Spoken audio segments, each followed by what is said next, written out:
Hello students, आज हम लोग लेकर आए हैं lecture number 3 of electric charges and field.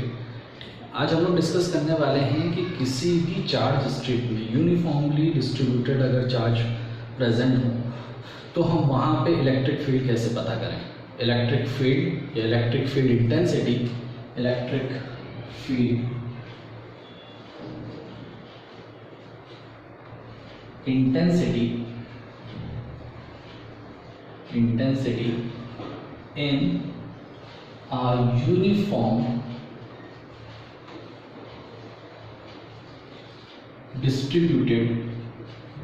uniformly distributed charge strip।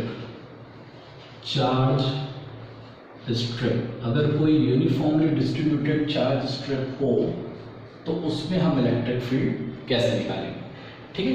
और इसके बाद हम लोग देखेंगे electric field intensity in a semicircular ring, ठीक है। बहुत इंपॉर्टेंट डेरिवेशन है दोनों एग्जाम पॉइंट ऑफ व्यू से, अच्छे से आप लोग इसको ध्यान दें कि सपोज मैंने यहाँ पे चार्ज स्ट्रिप ली है,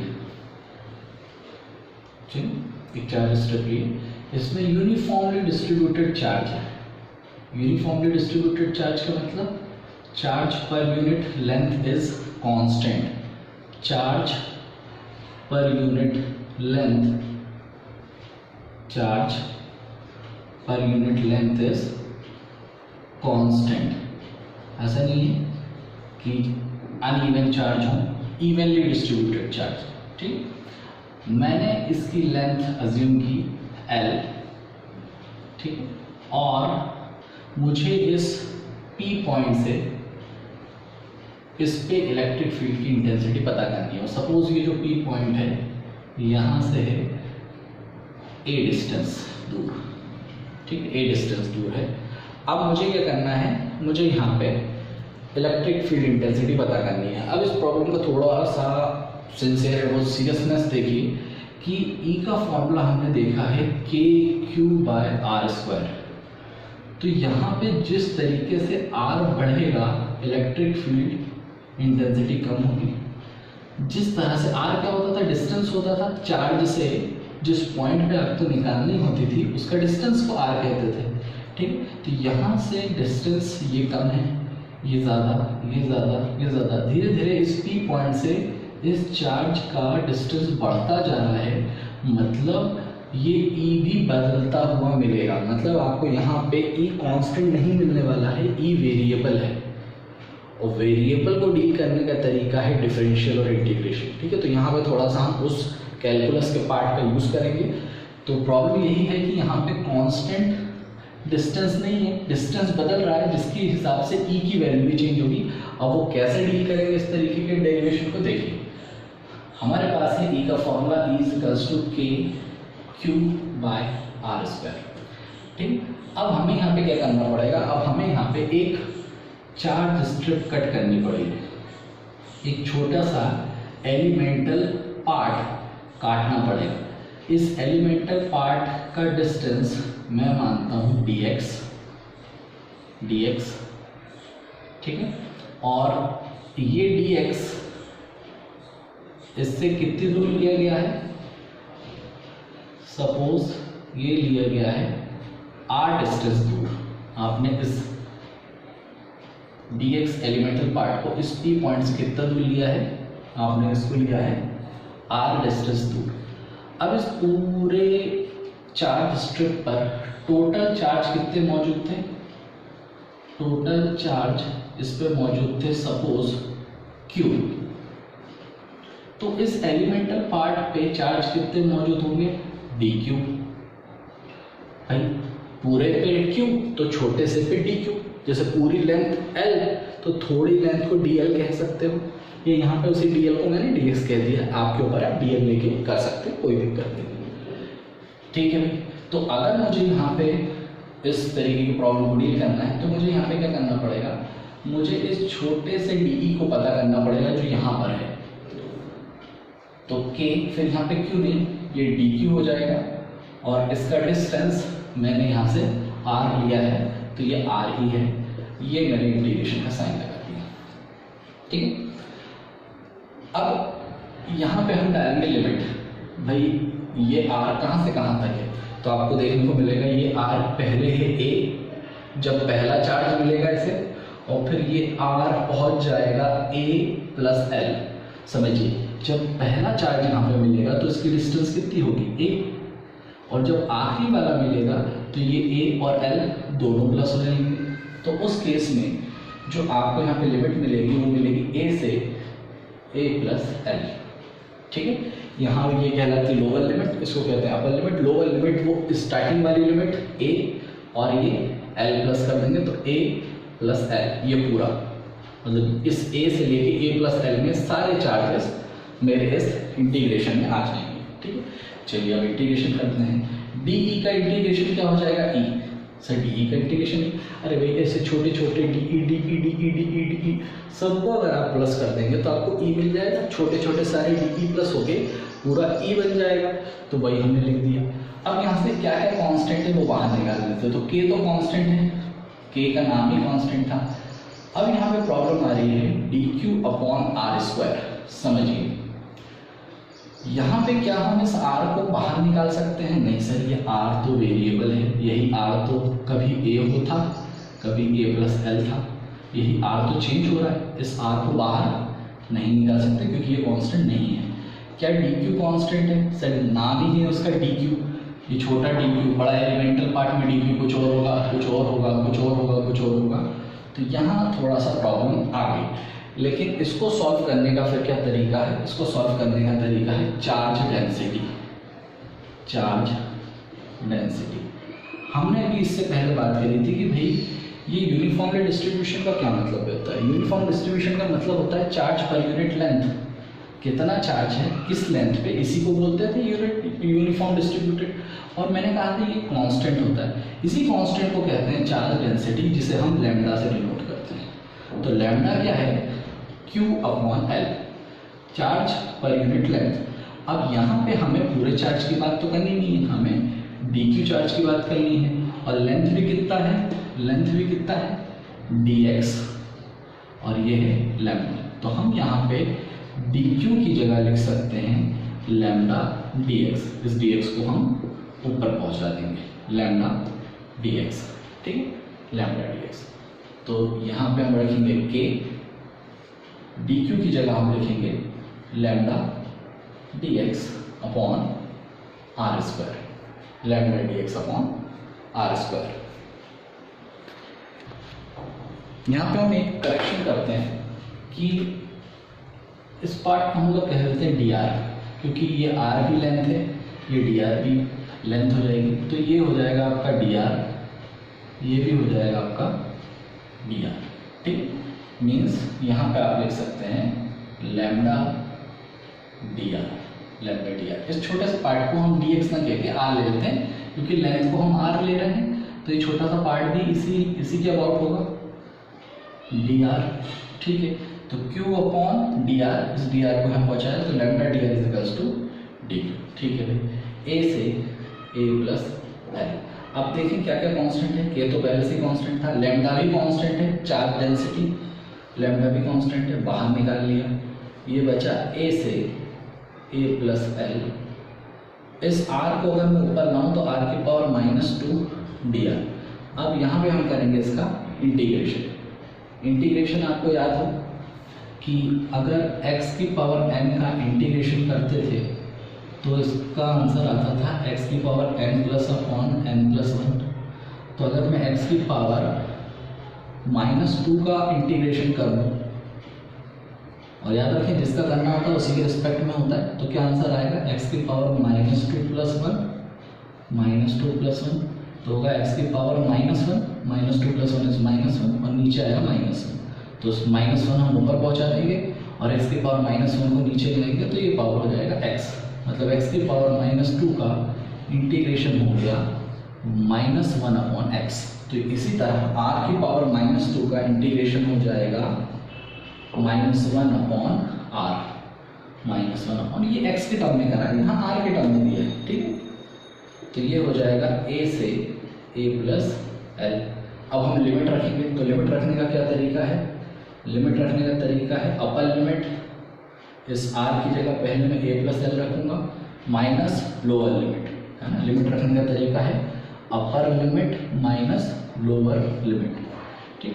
तो यहाँ पे हम -1, चाहो तो अब ये माइनस बाहर ही निकाल लो, कन्फ्यूजन क्रिएट ना करें, ये माइनस बाहर ही निकालिए।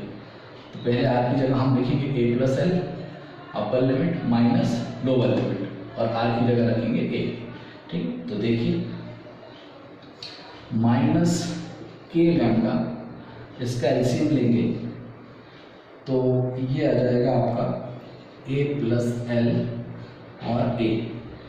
तो जब इससे इसको कट करेंगे ये बचेगा a ऊपर माइनस a से इसको कट करेंगे a प्लस एल बचेगा, माइनस ऊपर है तो a भी माइनस और l भी माइनस। आप एलसीएम लेना चाहें तो ले, ना लेना चाहें तो ना ले, कोई प्रॉब्लम नहीं है। माइनस के L upon minus L upon a plus L into ए।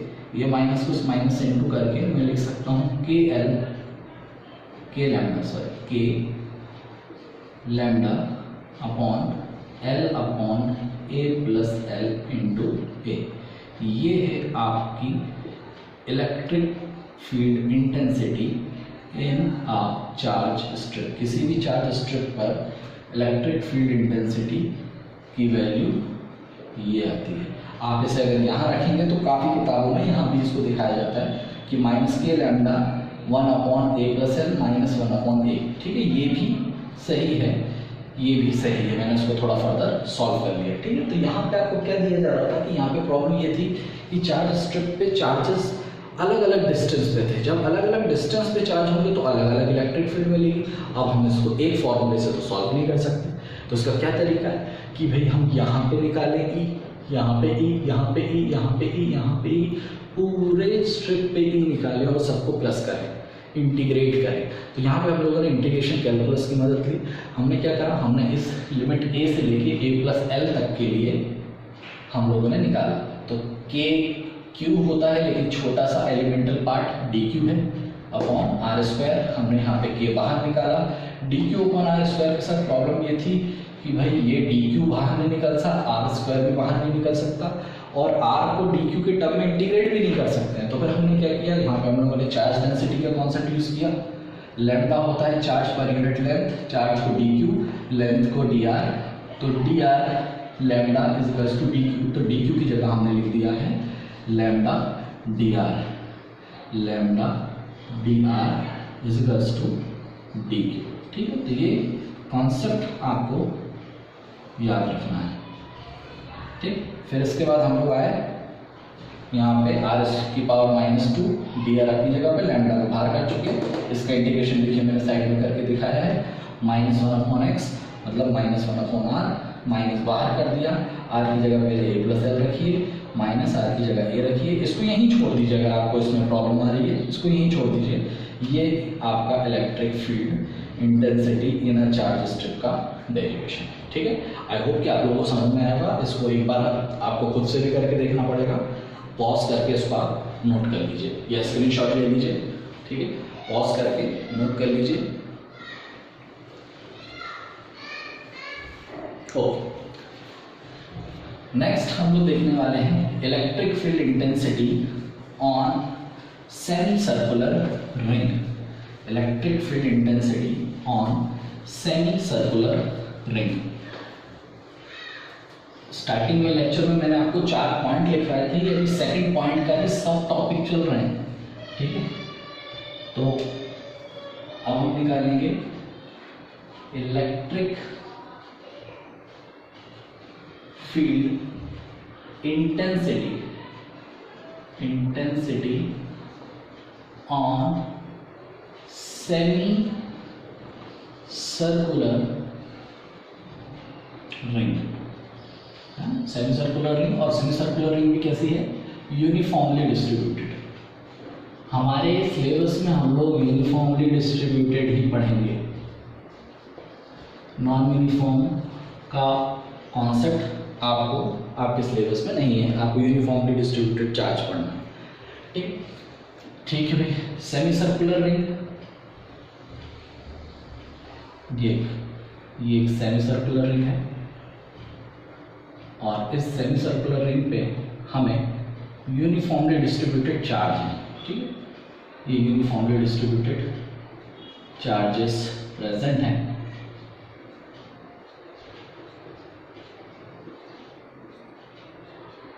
और हमें इसके सेंटर से हमें पता करना है कि इसका टोटल इलेक्ट्रिक फील्ड इंटेंसिटी कितनी है। ठीक है, चलिए इस एक्चुअल में ये तो रेडियस ही होगा, क्योंकि अगर ये सेंटर है, अगर मैं इसको देखूंगा तो ये तो रेडियस मिलेगा। ठीक है, तो हम क्या करते हैं, किसी एक पर्टिकुलर चार्ज को देखते हैं। सपोज मैं इस चार्ज को देखूँ, पूरे पे क्यू चार्ज है, टोटल चार्ज अगर Q है, तो अगर मैं छोटे से एलिमेंटल पार्ट पे देखूं तो क्या चार्ज होगा, dq। ठीक है, तो ये इस पे किस तरीके का इलेक्ट्रिक फील्ड बनाएगा, अवे इस तरीके से इलेक्ट्रिक फील्ड लगाएगा, मतलब ये चार्ज इसको किस तरह से भेजेगा, दूर। आपको मैंने बताया है प्लस चार्ज के लिए अवे होता है ना, प्लस चार्ज के लिए अवे होता है, मतलब अगर यहाँ पर मैं यूनिट पॉजिटिव चार्ज रखूँगा तो ये प्लस चार्ज इससे रिपेल करेगा ना, तो ये इस तरफ आएगा। मतलब यहाँ पे जो DE मिलेगा, DE क्या, इस DQ की वजह से मिलने वाला, इस DQ की वजह से मिलने वाला DE इस तरफ आएगा। ठीक है, सपोज मैं इस एंगल को मानता हूँ थीटा, कि भाई इसने थीटा एंगल पे DE भेज दिया, मैंने तो कोई भी एक आर्बिट्री एंगल लिया। अब अगर मैं इसको रिजॉल्व करूँगा वर्टिकल, तो इस DE का कंपोनेंट क्या टूटेगा, DE साइन थीटा। देखिए ये सारे कॉन्सेप्ट आप लोगों को पहले से ही पता होने चाहिए कि हम किस तरीके से कंपोनेंट को रिजॉल्व करते हैं। अगर आप किसी को नहीं पता है तो फिलहाल आप अभी ये मान के चलें कि जब भी हम एंगल से दूर जाते हैं तो हम साइन लेते हैं, एंगल से दूर साइन, और एंगल की तरफ ये है हॉरिजॉन्टल और ये है वर्टिकल, ये है वर्टिकल, है ना, वर्टिकल लाइन, हॉरिजॉन्टल लाइन। तो एंगल की तरफ जाएंगे तो ये हो जाएगा आपका DE cos थीटा। ठीक है, मीन्स इस DE के दो कंपोनेंट तोड़ दिए, एक हमने हॉरिजॉन्टल कंपोनेंट तोड़ा है, एक वर्टिकल कंपोनेंट, एक हॉरिजॉन्टल कंपोनेंट तोड़ा है, तो DE sin theta, DE cos theta. अब यहाँ पे एक चीज समझिए, सपोज इसी के करस्पॉन्डिंग यहाँ पे कोई एक और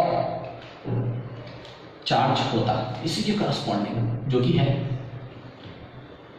इस पे भी कितने चार्ज मौजूद होते हैं, वही DQ, जितना पार्ट हमने इसका काटा उतना ही पार्ट इसका काटा, है? तो ये क्या करता भाई, ये भी इसको अवे लेके जाता भाई। अब जब ये थीटा है तो ये एंगल भी थीटा होगा, और इस पे भी DE ही लगेगा, क्यों, क्योंकि आप चार्ज सेम है और दोनों का डिस्टेंस भी सेम है भाई, इसका डिस्टेंस भी r, इसका डिस्टेंस भी r। ऐसा भी नहीं कि r बदल रहा है, क्योंकि आप जब E का फॉर्मूला उठाएंगे तो देखेंगे K/Q/r²। तो अगर Q और R सेम है तो E सेम होगा ही होगा, R सेम है और Q भी सेम है तो E भी सेम होगा। अगर ये थीटा है तो इस तरफ इसको रिजॉल्व करने पे आपको मिलेगा DE sin थीटा एंगल से दूर, और इधर रिजॉल्व करेंगे तो ये मिलेगा आपको DE cos theta, DE cos theta. ठीक है, अब यह ध्यान दीजिए, DE cos theta, DE cos theta, DE cos theta एक दूसरे को कैंसिल आउट कर जाएंगे भाई। ये दो चार्ज इन्होंने इस तरीके से बनाया है ना, ये दो चार्ज इस तरीके से, इसका DE cos थीटा एक दूसरे को कट कर देगा, क्योंकि ये लेफ्ट में है राइट में वेक्टर है, दोनों कट कर जाएगा, और इसका वर्टिकल कंपोनेंट ऐड हो जाएगा, DE sin थीटा ऐड हो जाएगा। मतलब हर एक कंपोनेंट का, ये तो हमने एक एग्जांपल बताया आपको, अगर यहाँ पे निकालेंगे तो इसका भी ये वाला कंपोनेंट एक दूसरे को कट कर जाएगा और ये वाला कंपोनेंट ऐड हो जाएगा। तो पूरे के पूरे इस सेमी सर्कल में इट्स हॉरिजॉन्टल कंपोनेंट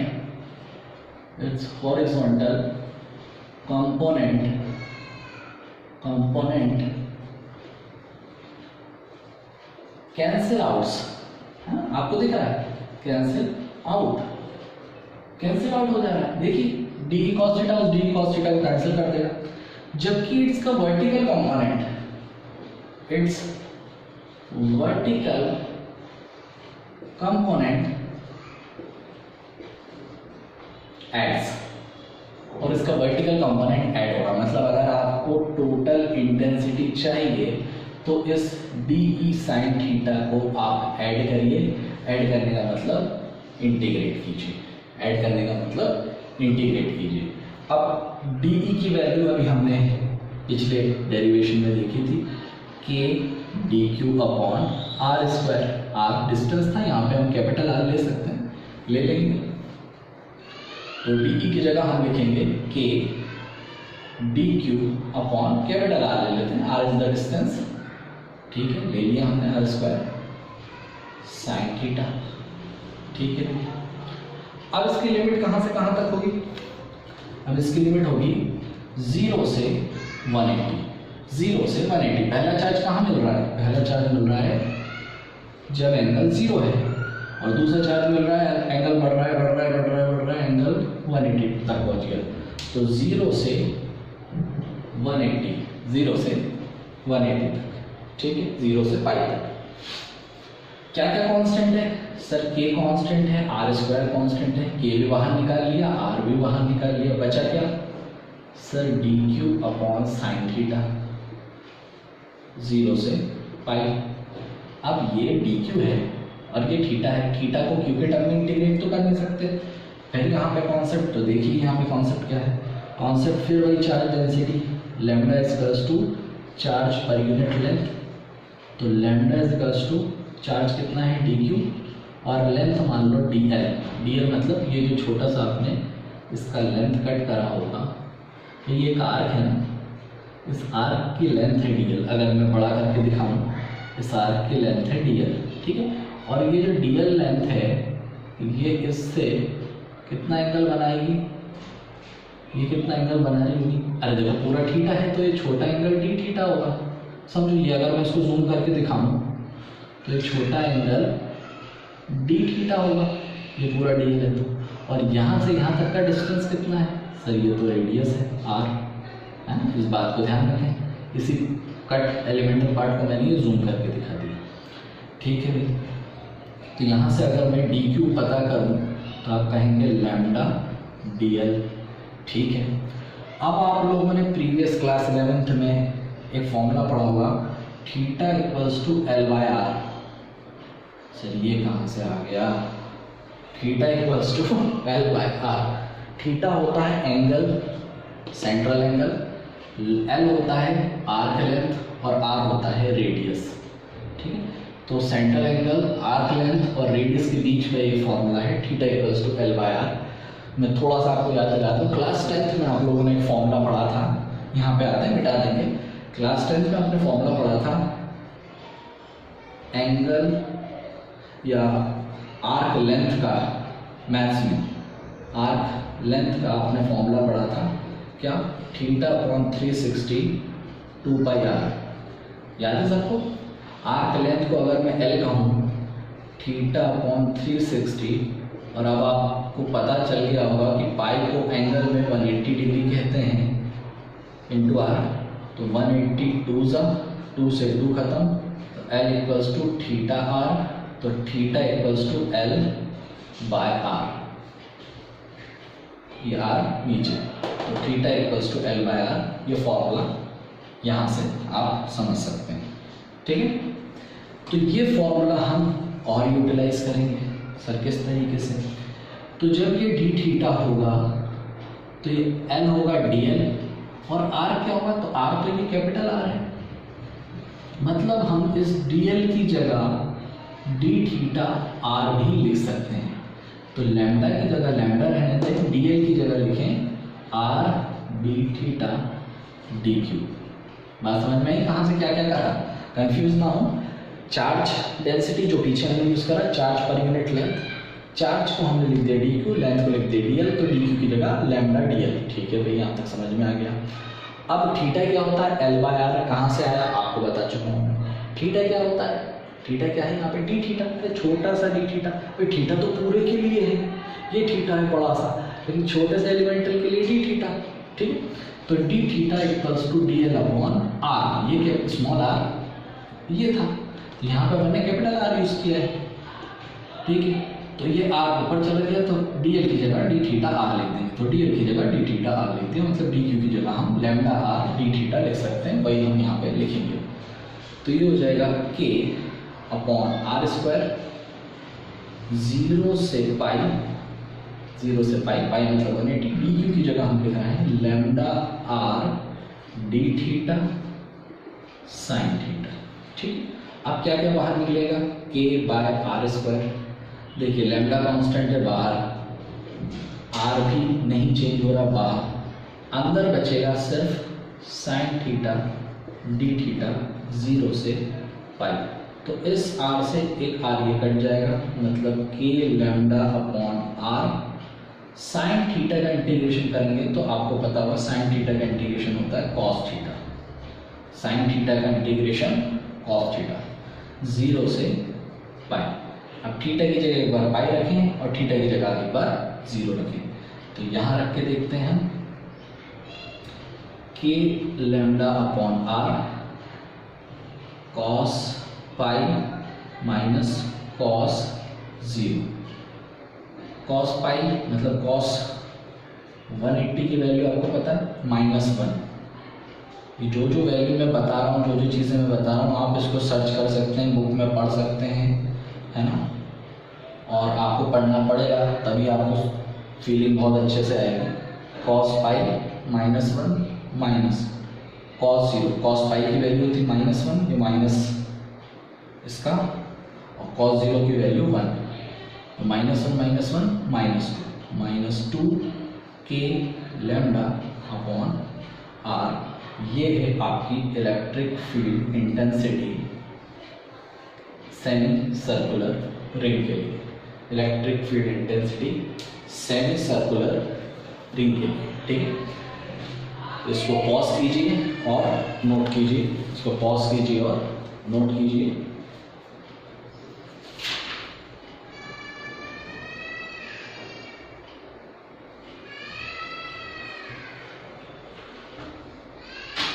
पॉज कीजिए, नोट कीजिए।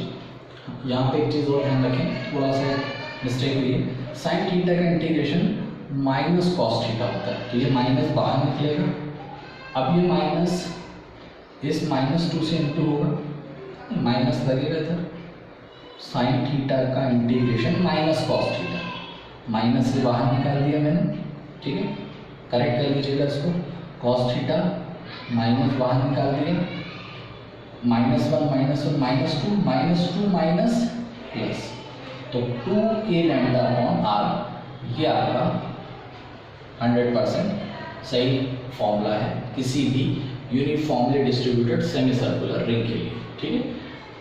ओके, अब नोट कर लीजिए आप लोग इसको, ठीक है। अब इसी रिलेशन में मैं अगर कहूँ कि आपको इलेक्ट्रिक फील्ड इंटेंसिटी निकालनी है यूनिफॉर्मली डिस्ट्रीब्यूटेड सर्कुलर रिंग की, तो सर्कुलर रिंग की अगर आपको निकालनी है तो आपको पूरा का पूरा डेरिवेशन वैसे ही करना पड़ेगा, कुछ भी नहीं बदलना, सिर्फ चेंज क्या होगा, देखिए यहाँ तक पूरा डेरिवेशन सेम टू सेम जो आपने करा है, सिर्फ यहाँ पर देखिए ये इतना पार्ट मैं आपको बता देता हूँ, माइनस का के लैम्डा अपॉन आर है ना, ये माइनस अपन ने बाहर निकाला था, कॉस थीटा आ गया था, बस फर्क क्या रहेगा, आप 0 से 2 पाई आप कर देंगे, समझिए, अरे भाई 0 से 2 पाई, सर्कल तो 360 डिग्री होता है ना, सेमी सर्कल 0 से पाई था, तो ये क्या होगा 0 से 2 पाई, बस पूरा का पूरा डेरिवेशन एज इट इज 0 से 2 पाई, 0 से 2 पाई, ठीक है। तो क्या मिलेगा, minus K lambda upon R cos 2 pi minus cos 0, तो माइनस का K lambda upon R cos 2 pi की वैल्यू होती है 1, कॉस 360 1 और कॉस 0 की भी होती है 1, और 1 - 1 0, 0 into anything 0. यस, तो इलेक्ट्रिक फील्ड इंटेंसिटी किसी भी circular uniformly charge distributed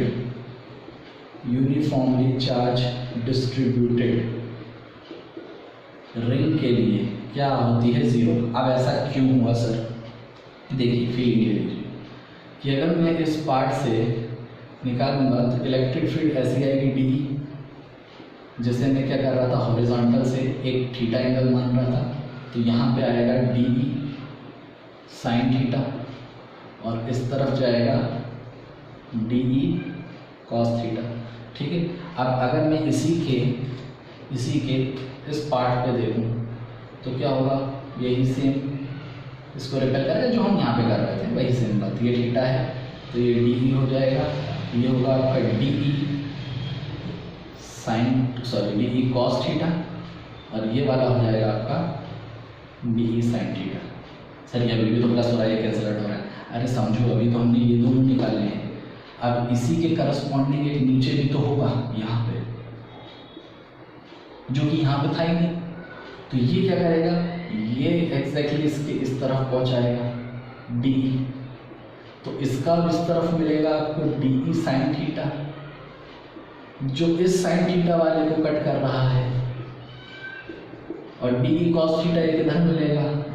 sir D cos theta इधर बढ़ रहा है, अरे एक ये भी मिलेगा, बात समझ रही है. ये इस तरह से ये भी डी मिलेगा, तो ये इस तरफ डी साइन थीटा, अब की बार इस वाले को कट कर देगा वो, और ये इधर भी डी कॉस थीटा. तो इस तरीके से सब कोई हर एक करस्पॉन्डिंग एलिमेंट, ये दोनों एक दूसरे को कैंसिल आउट कर जाएंगे, ये दोनों एक दूसरे को कैंसिल आउट कर जाएंगे. तो इस तरीके से सब अपने करस्पॉन्डिंग एलिमेंट को कैंसिल आउट कर जाएंगे, जबकि इस वाले में इसके करस्पॉन्डिंग ये वाला है ही नहीं, तो इसलिए इसका रिजल्ट निकल रहा है. जबकि सेंटर से किसी भी सर्कुलर रिंग यूनिफॉर्मली डिस्ट्रीब्यूटेड का कोई रिजल्ट नहीं निकलेगा. ठीक है, चलिए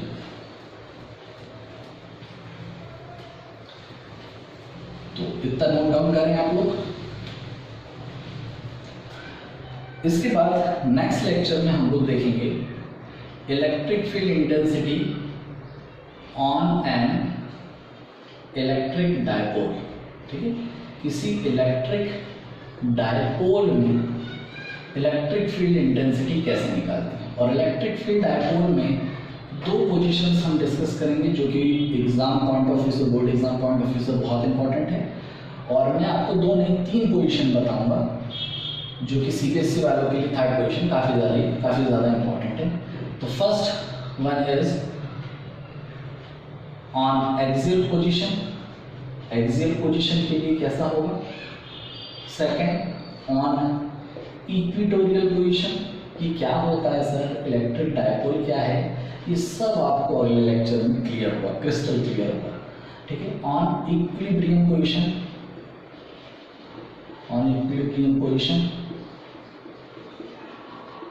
या इसको इक्वेटोरियल पोजीशन भी कहते हैं, यहीं लिख देता हूँ इक्वेटोरियल पोजीशन, इक्वेटोरियल पोजीशन. और third one of the important on arbitrary position, किसी भी पोजीशन पर रख दीजिए ऑन आर्बिट्री पोजीशन. ठीक है, तो नेक्स्ट लेक्चर में हम लोग इस तीनों पार्ट को डिस्कस करेंगे, इलेक्ट्रिक फील्ड इंटेंसिटी ही निकालेंगे इन तीनों पोजीशंस पे. ओके, तब तक आप लोग अपना पुराना रिवाइज करते रहिए और पढ़ते रहिए. All the best.